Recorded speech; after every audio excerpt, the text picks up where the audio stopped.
नमस्कार विद्यार्थी मित्रांनो, अल्बर्ट आइन्स्टाईनची जी थिअरी ऑफ रिलेटिव्हिटी तिचा आणि न्यूटनच्या कॅल्क्युलसचा काय संबंध आहे हा आजच्या व्हिडिओचा विषय आहे। डिफरेन्शिएशन म्हणजे काय? आपण डेरिव्हेटिव्ह काढतो।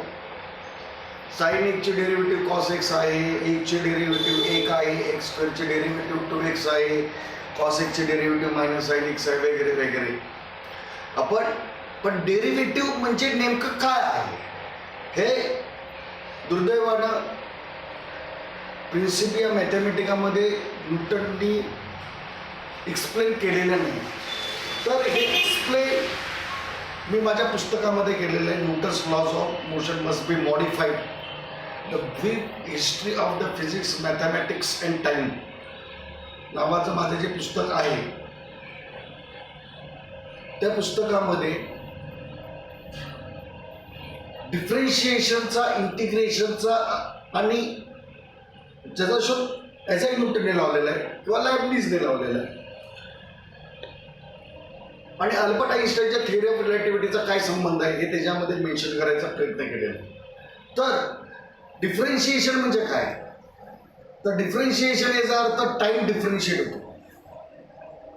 या जगातला म्हणजे स्पेस आणि टाईम इंटरकन्व्हर्टिबिलिटी, टाईम जोपर्यंत डिफरेन्शिएट होत नाही तोपर्यंत स्पेस क्रिएट होत नाही। काय म्हणालो?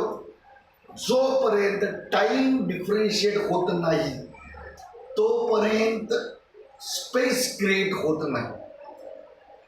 The shortest distance between one line and point किंवा the shortest distance between two point is nothing but the speed of time.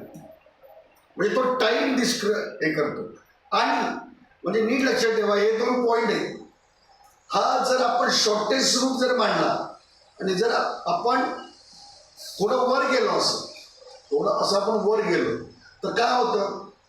हा जो टाईम डिफरेन्शिएट झाला, स्पेस क्रिएट झाला आणि टाईम डिफरेन्शिएट झाला। म्हणजे मला माझ्या थिअरीमध्ये theory of the time compensation जी मी प्रपोज केलेली आहे त्या थिअरीमध्ये मला हे सांगायचं आहे की जेव्हा टाईम डिफरेन्शिएट होतो ना तेव्हा स्पेस क्रिएट होतो आणि टाईम डिफरेन्शिएट करण्यासाठी फोर्सची गरज असते। Acceleration, Newton was absolutely correct. Acceleration create करण्यासाठी फोर्सची गरज असते। पण ॲक्सलरेशन म्हणजे नेमकं काय?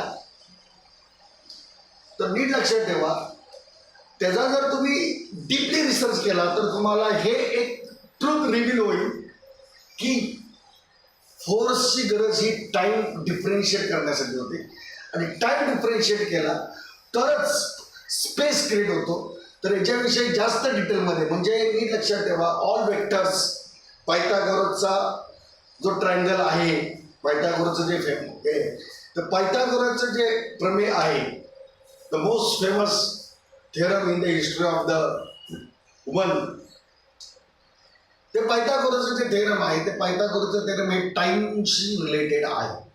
कशाशी रिलेटेड आहे? आणि पायथागोरसच्या थेरमचा मी इयत्ता 7वी पासून रिसर्च करतो। मला तेव्हा माहीत नव्हतं की हा रिसर्च मला कुठे घेऊन जाणार आहे। माझ्या रिसर्चची सुरुवात मात्र पायथागोरसच्या थेरमने झालेली आहे। कळलं का नाही?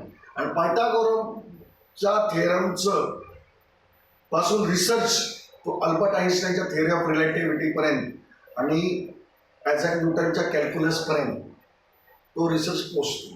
तर ह्याचा पायथागोरसचा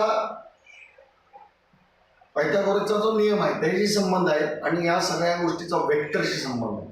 स्केलर आणि वेक्टर, वेक्टर टाईम आहे, स्केलर स्पेस आहे। एक्स ॲक्सिस टाइम दर्शवतो, वाय ॲक्सिस पण टाइम दर्शवतो, परंतु तो स्पेस क्रिएट करतो। कळलं ना?